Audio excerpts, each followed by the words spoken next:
L'appareil cardiovasculaire assure le transport du sang riche en dioxygène et en nutriments à travers tout le corps humain pour en alimenter les organes et les débarrasser de leurs déchets. Il se compose de 3 grands types de vaisseaux sanguins qui forment un système clos. Les artères, les veines et les capillaires. Ces 3 types de vaisseaux composent un ensemble de 100 000 km de long à travers tout le corps.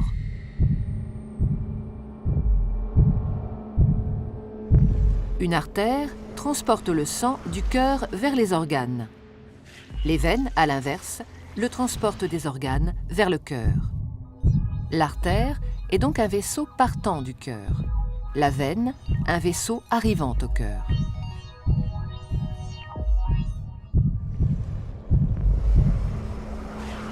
Tous les organes sont richement irrigués, c'est-à-dire qu'une multitude de petits vaisseaux sanguins les parcourent. Ce sont les capillaires.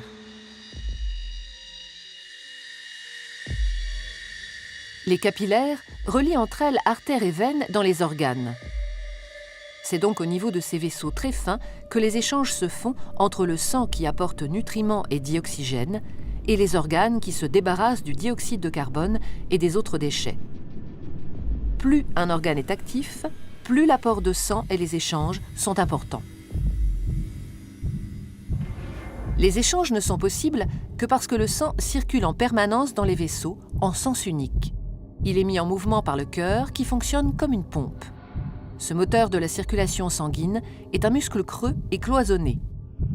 À chaque contraction, il propulse du sang dans les artères. Le cœur possède 4 cavités avec un côté droit et un côté gauche, composés chacun d'une oreillette et d'un ventricule.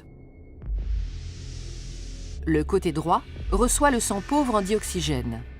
Le côté gauche, au contraire, le sang enrichi en dioxygène après son passage au niveau des poumons. Chaque contraction le propulse dans les artères. Au cours d'un battement normal du cœur, le sang pauvre en dioxygène, renvoyé par les organes, pénètre dans l'oreillette droite par la veine cave. La contraction de l'oreillette droite le fait passer dans le ventricule droit, qui, en se rétractant à son tour, l'expédie dans les poumons par l'artère pulmonaire.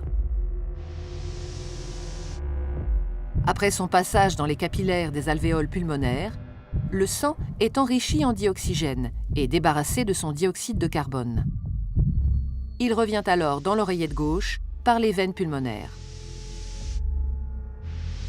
La contraction de l'oreillette gauche le pousse dans le ventricule gauche, qui le propulse lui-même dans l'aorte pour être distribué dans les artères de l'ensemble du corps. Et ce cycle, vital pour l'organisme et l'être humain, se répète à l'infini.